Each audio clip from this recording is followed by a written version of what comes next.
Student, math solve বাই আমাৰ চেনেলটিলৈ স্বাগতম জনাইছোঁ। আজি আকৌ এটা নতুন ভিডিঅ' লৈ তোমালোকৰ মাজত আহিছোঁ।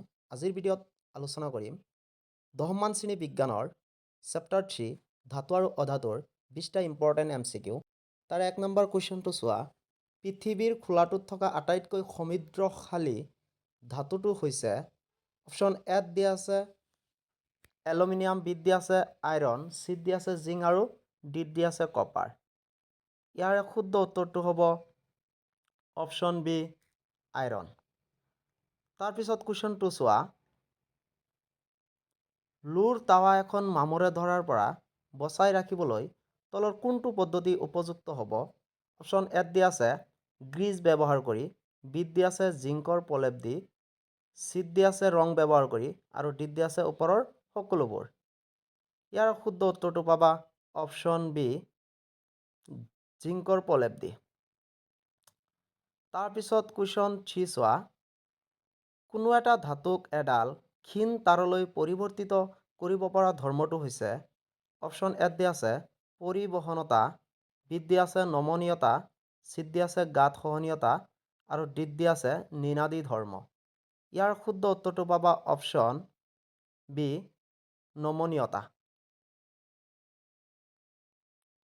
তাৰপিছত কুৱেশ্যন 4 চোৱা। খাদ্যবস্তু ভৰাই ৰখা পাত্ৰবোৰত টিনৰ প্ৰলেপ দিয়া হয়, জিংকৰ নহয়, কিয়নো? অপশ্যন এত দিয়া আছে টিনতকৈ জিংক দামী, বিত দিয়া আছে জিংকৰ গলনাংক টিনতকৈ বেছি, চিত দিয়া আছে জিংক টিনতকৈ অধিক সক্ৰিয় আৰু ডিত দিয়া আছে জিংক টিনতকৈ কম সক্ৰিয়। ইয়াৰ শুদ্ধ উত্তৰটো পাব অপশ্যন চি জিংক টিনতকৈ অধিক সক্ৰিয়। তাৰপিছত কুৱেশ্যন 5টো চোৱা। জিংকৰ বৈদ্যুতিক শোধনৰ সময়ত জিংক কোনটো বিদ্যুৎ দ্বাৰত জমা হয়? অপশ্যন এত দিয়া আছে কেথোডত জমা হয়, বিত দিয়া আছে এনোডত জমা হয়, চিত দিয়া আছে দুয়োটা বিদ্যুৎ ধাৰত জমা হয় আৰু ডিত দিয়া আছে ধ্ৰুৱত থাকি যাব। ইয়াৰ শুদ্ধ উত্তৰটো পাবা অপশ্যন বি এনোডত জমা হয়। তাৰপিছত কুৱেশ্যন 6টো চোৱা। তলৰ কোনটো ধাতুৱে উভয়ধৰ্মী অক্সাইড গঠন কৰিব? অপশ্যন এত দিয়া আছে ছ'ডিয়াম, বিত দিয়া আছে কেলছিয়াম, চিত দিয়া আছে এলুমিনিয়াম আৰু ডিত দিয়া আছে কপাৰ। ইয়াৰ শুদ্ধ উত্তৰটো পাবা অপশ্যন চি এলুমিনিয়াম। তাৰপিছত কুৱেশ্যন 7টো চোৱা। তলৰ কোনটো সংকৰ ধাতুত মাৰ্কিউৰি হ'ব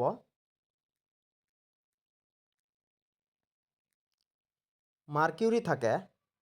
অপশ্যন এত দিয়া আছে নিষ্কলংক তীখা, বিত দিয়া আছে এলকিন, চিত দিয়া আছে ছল্ডাৰ আৰু ডিত দিয়া আছে জিংক এমালগাম।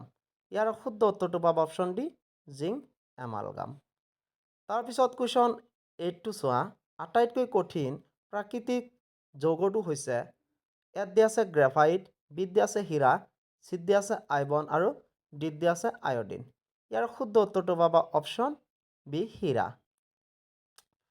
তাৰপিছত কুৱেশ্যন 9টো চোৱা। এলুমিনিয়াম ধাতুক ৰন্ধন সামগ্ৰী প্ৰস্তুতকৰণত ব্যৱহাৰ হয়।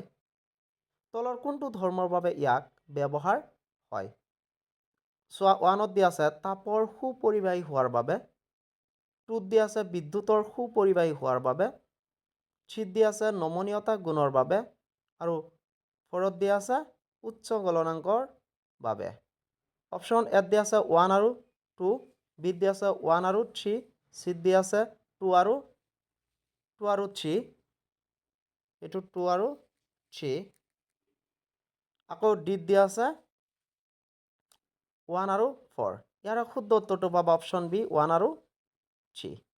তাৰপিছত কুৱেশ্যন 10টো চোৱা। তলৰ কোনটো আয়নীয় যৌগৰ গলনাংক আটাইতকৈ বেছি?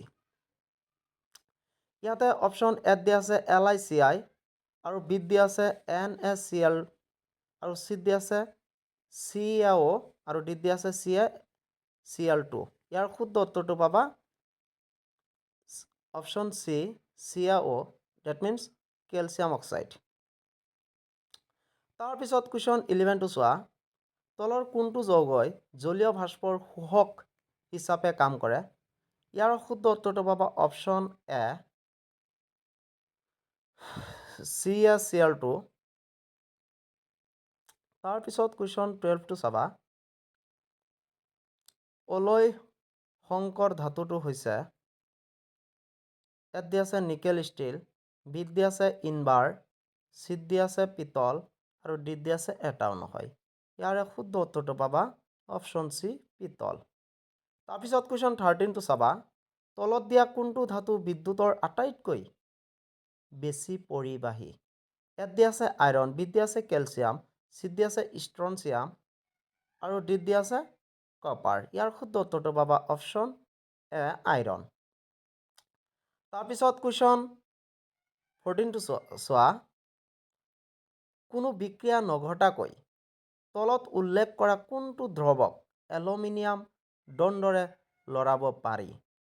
ইয়াৰে অপশ্যন এত দিয়া আছে FeSO4, বিত দিয়া আছে CuSO4 আৰু ডিত দিয়া আছে ZnSO4 আৰু ডিত দিয়া আছে ওপৰৰ এটাও নহয়। ইয়াৰ শুদ্ধ উত্তৰটো পাব ওপৰৰ এটাও নহয়। কুৱেশ্যন 15টো চোৱা, তলত উল্লেখ কৰাবোৰৰ ভিতৰত কোনটো আটাইতকৈ শক্তিশালী বিজাৰক? ইয়াত দিয়া আছে এলুমিনিয়াম, বিত দিয়া আছে জিংক, চিত দিয়া আছে আইৰণ আৰু ডিত দিয়া আছে কপাৰ। ইয়াৰ শুদ্ধ উত্তৰটো পাবা অপশ্যন এ এলুমিনিয়াম। তাৰপিছত কুৱেশ্যন 16টো চোৱা, তলৰ কোনটো ধাতুৱে ঠাণ্ডা বা গৰম পানীৰ সৈতে বিক্ৰিয়া নকৰে? অপশ্যন এত দিয়া আছে কেলছিয়াম, বিত দিয়া আছে মেগনেছিয়াম, চিত দিয়া আছে ছডিয়াম আৰু ডিত দিয়া আছে আইৰণ। ইয়াৰ শুদ্ধ উত্তৰটো পাবা অপশ্যন ডি আইৰণ, অৰ্থাৎ আইৰণে ঠাণ্ডা বা গৰম পানীৰ সৈতে বিক্ৰিয়া নকৰে। তাৰপিছত কুৱেশ্যন 17টো চোৱা, তলৰ কোনবিধ সংকৰ ধাতুৰ মাৰ্কাৰী এবিধ গঠনাত্মক উপাদান? ইয়াত দিয়া আছে এলকিন, বিত দিয়া আছে নিষ্কলংক তীখা আৰু ডিত দিয়া আছে চিত দিয়া আছে ছল্ডাৰ আৰু ডিত দিয়া আছে জিংক এমালগাম। ইয়াৰ শুদ্ধ উত্তৰটো পাবা অপশ্যন ডি জিংক এমালগাম। তাৰপিছত কুৱেশ্যন 18টো চোৱা, কপাৰ ছালফেট ড্ৰপ তলৰ কোনটো পাত্ৰত ৰখা উচিত নহয়? ইয়াত দিয়া আছে লোৰ পাত্ৰত, বিত দিয়া আছে এলুমিনিয়ামৰ পাত্ৰত, চিত দিয়া আছে জিংকৰ পাত্ৰত আৰু ডিত দিয়া আছে যিকোনো এটা পাত্ৰ। ইয়াৰ শুদ্ধ উত্তৰটো হ'ব অপশ্যন ডি যিকোনো এটা পাত্ৰত ৰাখিলেই হ'ল। তাৰপিছত কুৱেশ্যন 19টো চোৱা, তলৰ কোনটো ধাতু কটাৰীৰে কাটিব পাৰি? অপশ্যন এত দিয়া আছে মেগনেছিয়াম, বিত দিয়া আছে ছডিয়াম, চিত দিয়া আছে সি আৰু ডিত দিয়া আছে গেলিয়াম। ইয়াৰ শুদ্ধ উত্তৰটো পাবা অপশ্যন বি ছডিয়াম। এইটো কুৱেশ্যন এনেকৈও আহিব পাৰে, তলৰ কোনটো ধাতু সহজে কটাৰীৰে কাটিব পাৰি? এনচাৰ কিন্তু এইটোৱে হ'ব। তাৰপিছত আজিৰ ভিডিঅ'ৰ লাষ্ট কুৱেশ্যনটো চোৱা, কুৱেশ্যন 20, তলৰ কোনটো এটা উভধৰ্মী অক্সাইড? ইয়াৰ অপশ্যন এত দিয়া আছে ছডিয়াম অক্সাইড, বিত দিয়া আছে পটাছিয়াম অক্সাইড, চিত দিয়া আছে কপাৰ অক্সাইড আৰু ডিত দিয়া আছে এলুমিনিয়াম অক্সাইড। ইয়াৰ শুদ্ধ উত্তৰটো পাবা অপশ্যন ডি এলুমিনিয়াম অক্সাইড। আজিৰ ভিডিঅ'ৰ এইখিনিয়ে আছিল ধাতু আৰু অধাতুৰ 20টা ইম্পৰ্টেণ্ট MCQ 2025ৰ বাবে। তোমালোকে এইখিনি পঢ়িবা আৰু এইটো চেপ্টাৰৰ পৰা যদি আৰু তোমালোকৰ MCQ কুৱেশ্যন লাগে তেনেহ'লে তোমালোকে কমেণ্ট কৰি জনাই দিবা, মই আৰু এটা ভিডিঅ' বনাই আপলোড কৰি দিম। ধন্যবাদ।